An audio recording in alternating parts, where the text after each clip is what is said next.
창세기 35장 1절에서 15절. 하나님이 야곱에게 이르시되 일어나 베델로 올라가서 거기 거주하며 내가 내 형 에서의 낯을 피하여 도망하던 때에 내게 나타났던 하나님께 거기서 제단을 쌓으라 하신지라. 야곱이 이에 자기 집안 사람과 자기와 함께한 모든 자에게 이르되 너희 중에 있는 이방 신상들을 버리고 자신을 정결하게 하고 너희들의 의복을 바꾸어 입으라. 우리가 일어나 베델로 올라가자. 내 환난 날에 내게 응답하시며 내가 가는 길에서 나와 함께 하신 하나님께 내가 거기서 제단을 쌓으려 하노라 하매 그들이 자기 손에 있는 모든 이방 신상들과 자기 귀에 있는 귀고리들을 야곱에게 주는지라. 야곱이 그것들을 세겜 근처 상수리 나무 아래에 묻고 그들이 떠났으나 하나님이 그 사면 고울들로 크게 두려워하게 하셨으므로 야곱의 아들들을 추격하는 자가 없었더라. 야곱과 그와 함께한 모든 사람이 가나안 땅 루스 곧 베델에 이르고 그가 거기서 제단을 쌓고 그곳을 엘베델이라 불렀으니 이는 그의 형의 낯을 피할 때에 하나님이 거기서 그에게 나타나셨음이더라. 리브가의 유모 드보라가 죽음에 그를 베델 아래에 있는 상수리 나무 밑에 장사하고 그 나무 이름을 알론바굿이라 불렀더라. 야곱이 밧단 아람에서 돌아오매 하나님이 다시 야곱에게 나타나사 그에게 복을 주시고 하나님이 그에게 이르시되 내 이름이 야곱이지만은 내 이름을 다시는 야곱이라 부르지 않겠고 이스라엘이 내 이름이 되리라 하시고 그가 그의 이름을 이스라엘이라 부르시고 하나님이 그에게 이르시되 나는 전능한 하나님이라. 생육하며 번성하라 한 백성과 백성들의 총회가 내게서 나오고 왕들이 내 허리에서 나오리라. 내가 아브라함과 이삭에게 준 땅을 내게 주고 내가 내 후손에게도 그 땅을 주리라 하시고 하나님이 그와 말씀하시던 곳에서 그를 떠나 올라가시는지라. 야곱이 하나님이 자기와 말씀하시던 곳에 기둥 곧 돌 기둥을 세우고 그 위에 전잿물을 붓고 또 그 위에 기름을 붓고 하나님이 자기와 말씀하시던 곳의 이름을 베델이라 불렀더라.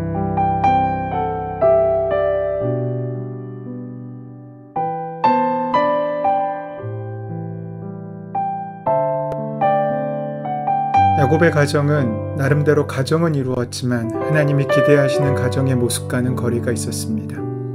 하지만 이제 야곱의 가정이 베델로 올라가라는 하나님의 명령에 순종함으로써 하나님의 집을 향해 첫 발을 내딛는 내용이 바로 35장의 말씀입니다. 야곱은 형을 피해 가나안을 떠나야 했습니다.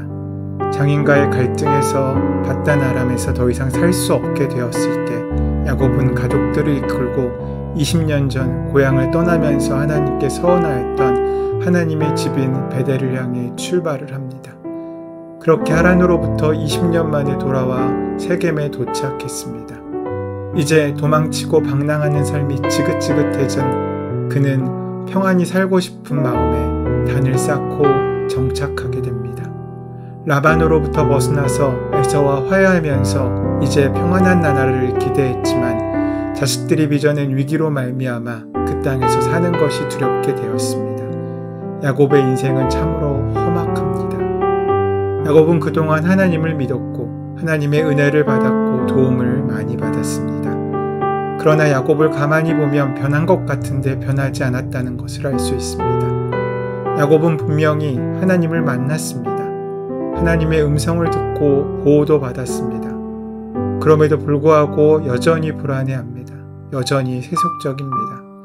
이러한 야곱에게 생각지도 못했던 불상사가 생기고 맙니다.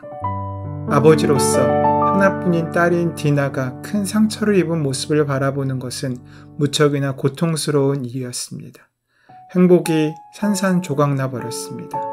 그러나 이런 일을 당한 야곱은 아버지로서 또 남자로서 속수무책이었습니다. 아직 진정으로 변화하지 않았던 그는 자신감도 없었고 딸의 아픔보다는 고생하여 지켜내고 만들어낸 가정의 평안이 어떻게 지켜질 수 있을지에 대해 전전긍긍하고 있는 부끄러운 모습을 보여줍니다.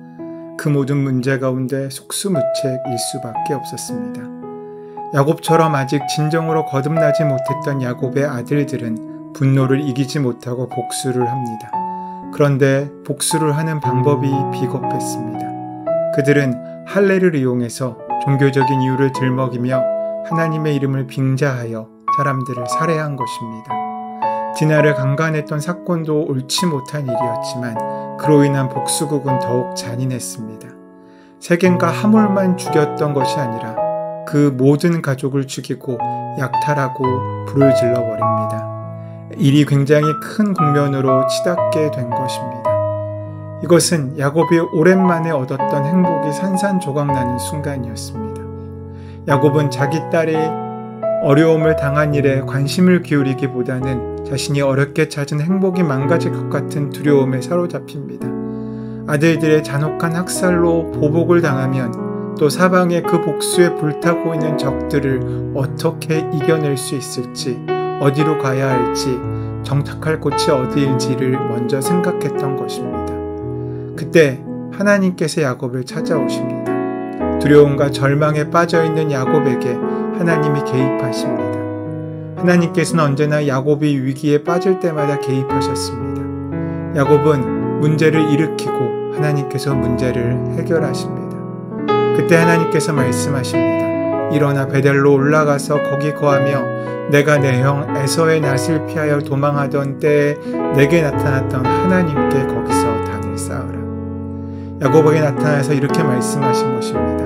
내가 형 에서에게 쫓겨나서 들에서 방황하며 돌베개를 베고 잘 때 내가 내게 나타나지 않았느냐? 너에게 소망 없던 그 시절 약속하지 않았느냐? 그 약속을 기억하라 라고 말씀하십니다. 그러면서 세 가지를 명령하십니다. 첫 번째는 일어나라는 것이고, 두 번째는 베델로 올라가라는 것입니다. 세 번째는 거기서 거하라 라는 것입니다.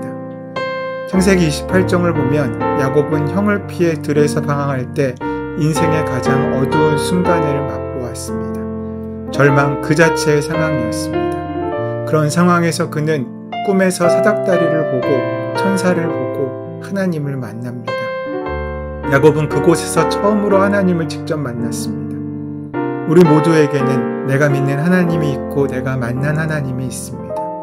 우리는 모두 하나님을 믿는 사람들입니다. 그러나 우리가 하나님을 믿는다고 모두 그 하나님을 만나지는 못했습니다. 사랑하는 여러분, 여러분은 하나님을 만나셨습니까? 그 음성을 들으셨습니까? 야곱은 그동안 그 할아버지의 하나님, 아버지의 하나님만 만나고 들었습니다. 그러나 야곱은 이제 인생의 가장 어두운 순간에 바로 야곱의 하나님을 만나게 된 것입니다. 야곱은 그 약속의 땅으로 돌아왔는데 하나님을 기억하지 않았습니다. 그러고는 현실적으로 부딪혀 갈등과 고민과 두려움에 빠져 절망하고 있습니다. 그래서 하나님께서는 야곱에게 일어나라고 말씀하십니다.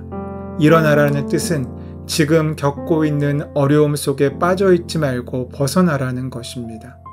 현실의 어려움에 빠져 있으면 하나님을 보지 못하고 오직 절망 속에만 빠져듭니다. 하나님의 두 번째 말씀, 베델로 올라가라는 뜻은 베델을 기억하라는 것입니다. 그것은 약속의 하나님, 복을 주신 하나님을 붙잡으라는 것입니다. 세 번째 말씀은 더욱 중요합니다. 베델로 올라가면 다시 내려오지 말고 거기 거하라는 것입니다. 우리의 고민은 모든 고통을 버리고 나서 다시 주워드는 데 있습니다. 교회를 오고 예배를 드리고 기도를 할 때는 모든 고통을 맡기지만 다시 문을 나설 때, 기도를 끝낼 때에는 그 고통을 다시 찾아가는 데 있다는 것입니다. 그런 야곱에게 또 우리에게 하나님께서는 이제 하나님만 붙들고 다시 문제를 집어들지 말고 하나님을 붙잡고 살아가라고 말씀하고 있으신 것입니다. 그 하나님의 약속이 야곱이 다시 시작할 수 있는 근거가 되는 것입니다. 이렇게 야곱 가정의 베델행이 시작됩니다. 일찍이 20년 전 형의 낯을 피하여 도망할 때 외롭게 노숙했던 루스 땅, 야곱은 그 땅을 하나님의 집, 곧 베델이라고 불렀던 것입니다. 바로 그 베델로 올라갑니다. 은 100개나 주고 산 세겜 땅을 포기하면서 말입니다. 이것은 이전의 야곱에게는 있을 수 없는 일이었습니다. 이 사건을 계기로 야곱의 가정은 새로워집니다. 그 첫 번째 단계로 야곱 일행은 이방 신상을 제하고 몸을 정결케 합니다.